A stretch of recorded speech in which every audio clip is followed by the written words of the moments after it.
Hello all, welcome. Stage 2 of Race Like a Champ, heading to Richmond for the roller coaster circuit.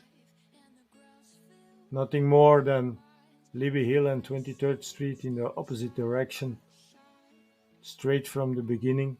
So you are going into the downhill first, and then you have like the two climbs. After those two climbs, there's another small climb coming, and once that is behind you, it's nothing more than a flat course. Sprint is on the cobbles. So we're heading out of the pens, like always, about 400 watts to be in the main pack because it's downhill straight away. You don't have to worry too much here because when you're coming from behind, you have much more drag. So you will see and notice once we go right here, then the downhill starts that I don't need too much power. You see around 250 to 260 watts max to stay in the pack onto the first climb, and that's the opposite direction of 23rd Street.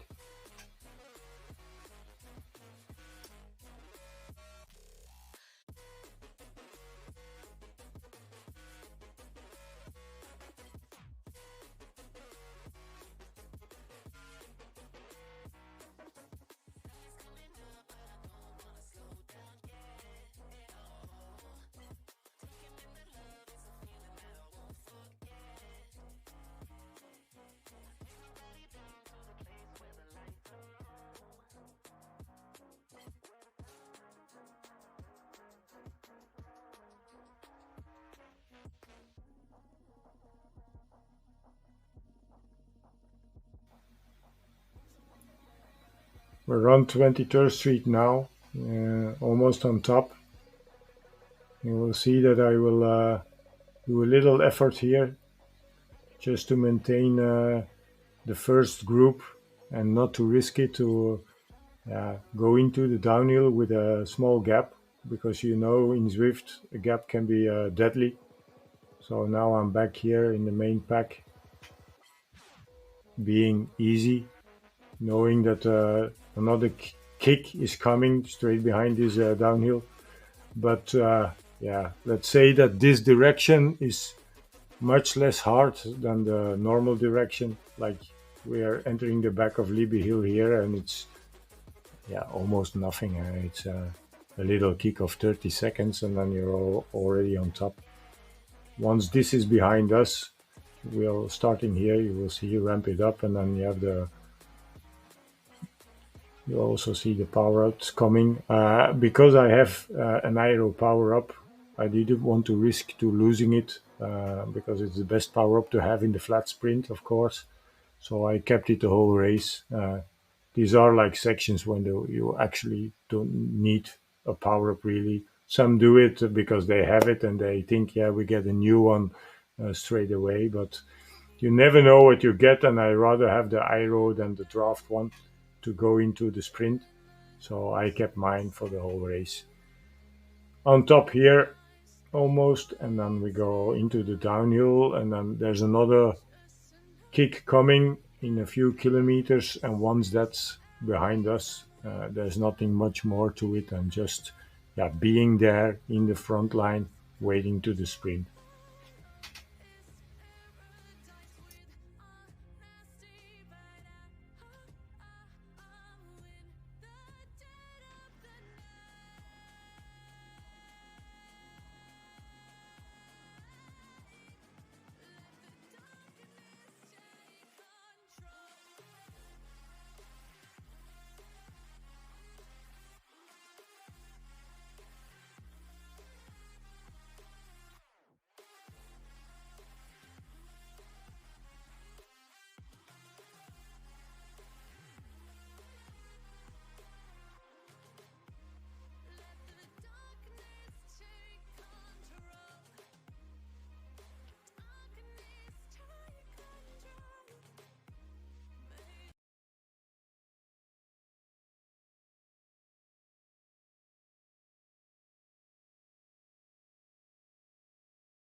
So we are into the final, last 2K, making a small effort because yeah, it's important now to don't let anybody ride away.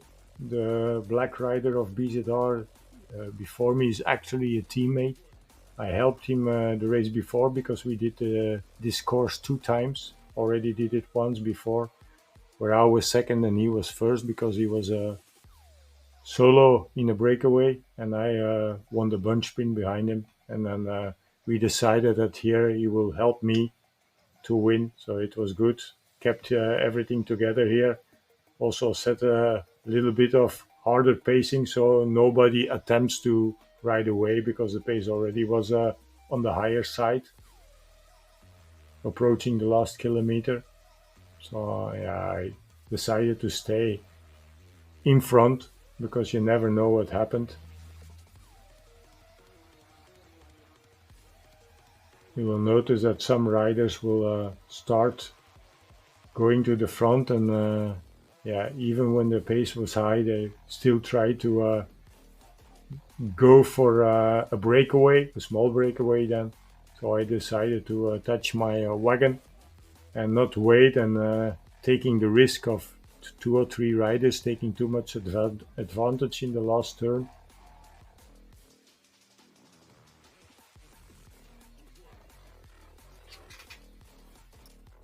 So at 500 meters from the finish, we had like 3 guys in front of me. My goal was already to start at the roundabout, so I used them to guide me towards the finish line. Started my aero boost at the roundabout and then went full gas as hard as I could. Try to maintain the wattage. As you can see here, I was already opening a big gap before the even sprint launches. So a bit similar as in stage 1. Attack from far, hold the pace, and then it was. I can't say that it was a easy win, but certainly was a well thoughtful win. So 2 on 2, stage 1, stage 2. Well, let's see what stage 3 brings. Thanks for listening and watching. See you at stage 3.